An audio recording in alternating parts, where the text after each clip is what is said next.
If you still don't know what your goal is in-game, or even what the available goals are, then this week's video is all about goal setting and much more.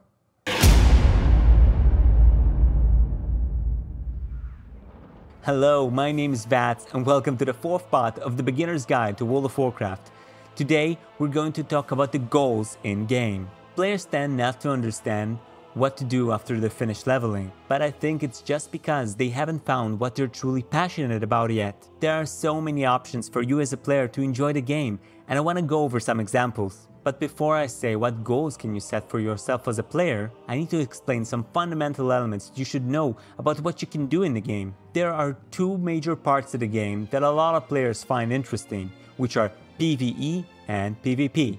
PvE stands for Player versus Environment, which means everything that the game AI can throw at them. PvP stands for Player versus Player, any kind of activity that revolves around defeating players in battle. I won't go into a lot of detail about every single part of the game since there's so much to talk about, so I'll be giving you just a premise. 5-man dungeons are a prominent PvE experience you'll probably encounter while leveling. You'll travel into dangerous places and defeat enemies you couldn't have defeated on your own. Usually at the end of every storyline in a zone, there is a dungeon with who or what you have to defeat at the end of it. Dungeons while leveling are relatively easy and are a good experience for new players to understand what's the idea behind them. Group play is an integral part of the game as a whole, and working as a 5-man team composed of 1 tank, 1 healer, and 3 damage dealers is how most dungeon groups are formed. Some 5-man dungeons have a variety of difficulties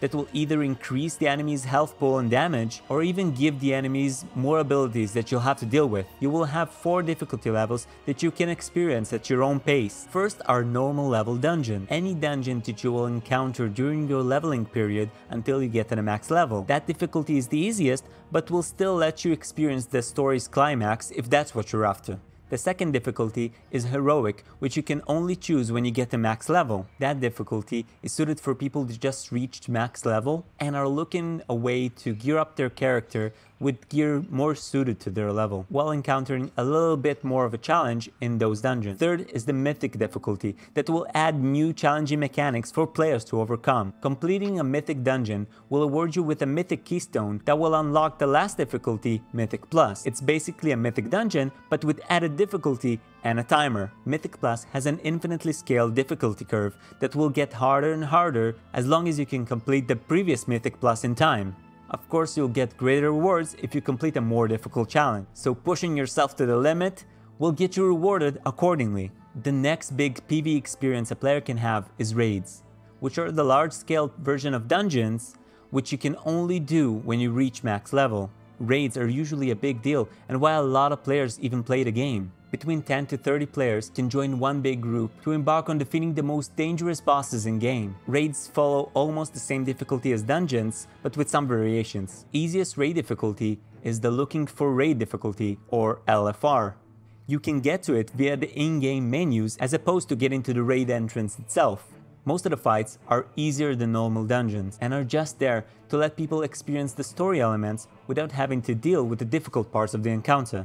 Normal and Heroic difficulties have differences in terms of enemies' damage and health, and a few mechanical differences depending on what kind of boss you're tackling with. As with dungeons, the rewards are given to the players depending on the selected difficulty. The last and most challenging raid difficulty is Mythic, which unlike the other difficulties, it is scaled with 20 people in mind.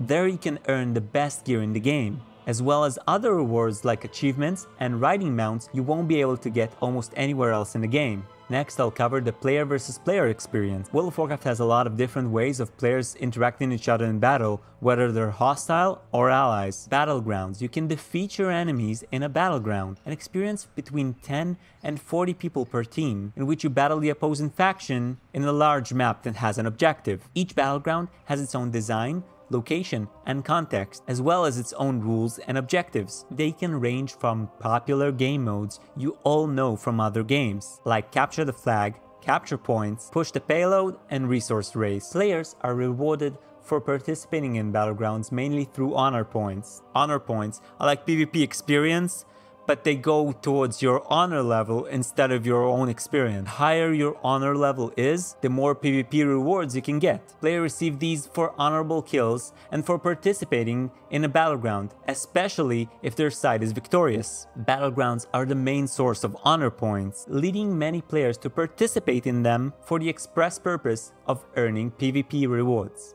Players below max level can also earn experience points for completing a battleground, making this way for players to level up aside from questing and completing dungeons. PvP arenas. 2 teams of players can compete against each other in a deathmatch. Unlike battlegrounds, arenas are not based on objectives, but simply your team's ability to obliterate the other team. In addition, 2 teams of the same faction can battle each other in arena. Arena matches are available in rated or unrated mode, also known as a skirmish, and can either be 2v2 or 3v3. In rated mode, winning or losing matches will adjust the player's personal rating and matchmaking rating (MMR) accordingly. Players that reach the highest ranking in arena get a prestigious riding mount and a title that only those players can have. Now that we understand the basic elements of PvE and PvP, I will note some examples of goals a player might have. The first 3 goals are skill-based, which means you can get them by being skillful at the game. Those are probably the best ways to gear yourself up in the best gear possible and be an elite player. Practicing and educating yourself with information and knowledge is how you achieve them. Those goals are for people that are really up for a challenge. The first is be a mythic raider. Complete and clear every single boss in the mythic difficulty in the latest raid. The second one is get as high as you can in Mythic Plus. Push yourself to the limit and challenge yourself. Third is achieve the highest ranking you can possibly get to in arenas. The following goals are either luck or time-based, or sometimes just individual fun. The first one is completing as many achievements as you possibly can. World of Warcraft achievement system features achievements covering every single aspect in the game, including world exploration, PvE, PvP, and character development. From purely simple to truly epic, there's something for everyone. Some achievements come with in-game rewards, such as mounts, non-combat companions, titles, and much more. It's important to note that all of these rewards are purely cosmetic. Collecting riding mounts and cosmetic items can be a goal in and of itself. Basically, if Animal Crossing had a combat system. And the third one is earning gold on the auction house, abbreviated as the AH, is a wonderful place to find almost everything you need and also to make some more gold for yourself. You can find or sell weapons, armor, trade goods, reagents, recipes, potions, and whatnot. Some players find most fun when they control the market of the auction house and collect as much gold as they possibly can. So pick one or pick them all, but know that there is at least one aspect in the game that you'll probably like. You just gotta try them first. If you're interested in learning more about World of Warcraft, tune in for future parts in this series. Make sure you click the subscribe button to get more videos like this, and leave a comment down below with your goal in game and what are your goals for the Shadowlands expansion. Thank you so much for watching, and I'll see you next week.